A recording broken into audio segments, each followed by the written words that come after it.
बिस्मिल्लाहिर्रहमानिर्रहीम। Welcome back dear students, अस्सलामुअलैकुम। आज का हमारा टॉपिक है ब्राउन अलजी, जिसका फाइलम है फाइयोफाइटा। तो बेटे इसको हम जायंट प्रोटिस्ट भी कहते हैं या जायंट अलजी भी कहते हैं। बॉडी फॉर्म्स की बात करें तो सबसे ज़्यादा जो है ये मोस्टली जो आप कह लें मल्टी सेलुलर होती हैं। लोकोमोशन इनके रिप्रोडक्टिव सेल्स के पास दो फ्लैजेला मौजूद होते हैं। रिप्रोडक्टिव कौन से सेल्स होते हैं? ऐसे सेल्स जिन्होंने सेक्सुअल रिप्रोडक्शन में इन्वॉल्व होना होता है, जिन्होंने जाइगोट बनाना होता है, उनको हम कहते हैं रिप्रोडक्टिव सेल्स। तो उन सेल्स के पास दो फ्लैजेला मौजूद होते हैं जो कि उनको मोटिलिटी में हेल्प आउट करते हैं। इसके अलावा अगर हम बात करें पिगमेंट्स की तो इनके पास क्लोरोफिल ए भी मौजूद होता है, क्लोरोफिल सी भी मौजूद होता है, कैरोटीन्स भी मौजूद होता है और फोकोजेंथेन ये भी मौजूद होता है। तो चूँकि ये ब्राउन अलजी है तो ब्राउन कलर की होती है। तो लास्ट टाइम भी हमने पढ़ा हुआ है कि अलजी की जितनी भी क्लासेस बनाई हुई है वो on the base of pigments बनाई हुई है। तो ये चारों पिगमेंट्स को ब्लेंडर करें, मतलब मिक्स अप करें, तो इनका जो कलर आता है वो ब्राउन आता है। तो इस ब्राउन कलर आने की वजह से हम इनको कहते हैं ब्राउन अलजी। इसके एग्जांपल्स की तरफ आते हैं। इसके एग्जांपल्स है फ्यूकोसी है, उसके बाद है मैक्रोसिस्टिस, ये इसकी एग्जांपल्स हैं। तो इनका साइज़ ये फ्यू सेंटीमीटर से लेकर 75 मीटर तक एग्जिस्ट करती हैं। लार्जेस्ट ब्राउन अलजी जो है जिसको हम कहते हैं कैलप, ये भी ब्राउन अलजी है, जिसके बारे में हम कहते हैं या साइंसदानों का ख्याल है कि अगर दुनिया में खुदा न खास्ता खुराक की शदीद किल्लत हो जाए तो फूड का ये अल्टरनेट सोर्स साबित हो सकती है कैल्प। अगर दुनिया में खुराक की किल्लत का सामना करना पड़ जाए तो ये जो है अल्टरनेट सोर्स ऑफ फूड इस्तेमाल की जा सकती है। तो आप कह लें तो ये सबसे बड़ा प्रोड्यूसर है। स्ट्रक्चर्स की बात करें तो इनमें थैलस फॉर्मेशन होती है। थैलस फॉर्मेशन के बारे में हमने लास्ट टाइम पढ़ा हुआ था।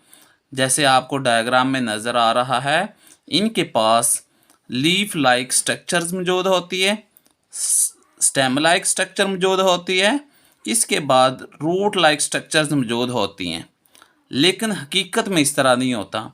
जो लीफ लाइक स्ट्रक्चर्स होती हैं वो ट्रू लीव्स नहीं होते, बल्कि इनको हम यहाँ पर नाम देते हैं ब्लेड्स। जो स्टेम लाइक स्ट्रक्चर्स मौजूद होती हैं उनको हम रियल में स्टेम नहीं कह सकते, तो इसको नाम देते हैं स्टाइप्स। और जो रूट्स लाइक स्ट्रक्चर्स मौजूद होती हैं बेटे, इनको हम नाम देते हैं होल्ड फास्ट। तो अकरेंस की बात करें, ये कोलर मरीन में पाई जाती है। कोलर मरीन ठंडे पानियों वाले जो समुंदर है उसमें ये पाई जाती है अलजी। उसके बाद रॉकी कोस्ट लाइन में पाई जाती है, मतलब चट्टानों वाले जो साहली इलाके हैं वहाँ पर ब्राउन अलजी जो है ग्रो करती है। उसके बाद इंटरटाइडल जोन में पाई जाती है, यानी कि ऐसा जोन जहाँ पर दो टाइड्स ने आपस में टकराना होता है, वहाँ पर ये पाई जाती है। तो अब हम पढ़ेंगे रेड अलजी, जिसको हम कहते हैं रोडोफाइटा। अब इसको रेड अलजी क्यों कहते हैं? तो अलजी की जितने भी क्लासेस हम पढ़ रहे हैं तो ये इनको नाम देते हैं on the base of their pigments. तो इनके अंदर जो पिगमेंट्स पाए जाते हैं वो क्लोरोफिल ए है, कैरोटीन्स है और फाइकोरीथ्रीन है। जो फाइकोरीथ्रीन है वो इनके अंदर प्रीडोमिनेंट एग्जिस्ट करता है, तो इसका जो कलर होता है वो रेड कलर होता है। तो इस वजह से ये रेड कलर ज़्यादा होने की वजह से हम कहते हैं कि ये जो अलजी है ये रेड अलजी है। तो बॉडी फॉर्म जो है यूनिसेलुलर होती है और मल्टी सेलुलर फॉर्म में भी एग्जिस्ट करती है। मल्टी सेलुलर अब दो तरह से इसमें पाई जाती है, एक तो इंटरवोवन फिलामेंट्स की फॉर्म में होती है और दूसरी फ्लैटेंड शीट्स की फॉर्म में होती है।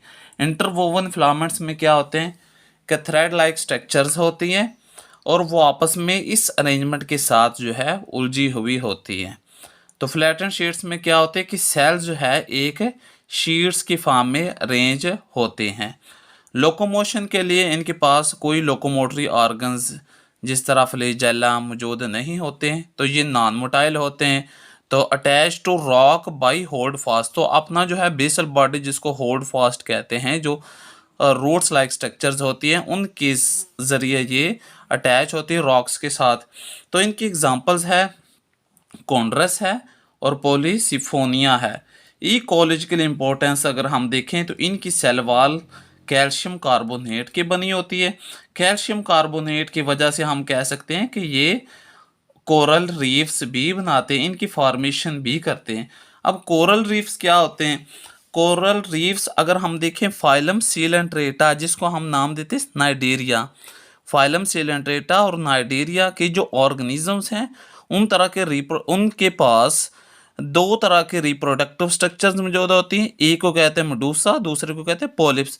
जो पॉलिप्स होती हैं वो कुछ certain types of secretions release करती है, कुछ सेक्रेशंस निकालती है, जिन्होंने बाद में कोरल्स में चेंज होना होता है, जो कि बाद में चेंज होकर कोरल्स बना देते हैं। उसके बाद इसी कोरल्स को कवर किया जाता है एक स्टोनी कप्स की तरफ से। स्टोनी कप जो है इसके ऊपर जो है इसको कवर करता है। तो स्टोनी कप के नीचे जो मैस होता है उसको हम कहते हैं कोरल रीफ्स। तो ये बड़े ज़बरदस्त दिखाई देते हैं। तो इनकी बड़ी ज़बरदस्त मतलब एक लुक होती है, अवसम लुक रखते हैं। तो जितना भी आइसलैंड जो जजीरा होता है वो भी इन्हीं कोरल रीफ्स की बदौलत ही बनता है। कोरल रीफ्स ही फॉर्म आइसलैंड करते हैं। तो आज का हमारा टॉपिक हुआ ख़त्म। तो इसी के साथ इजाज़त चाहता हूँ। अल्लाह हाफिज़।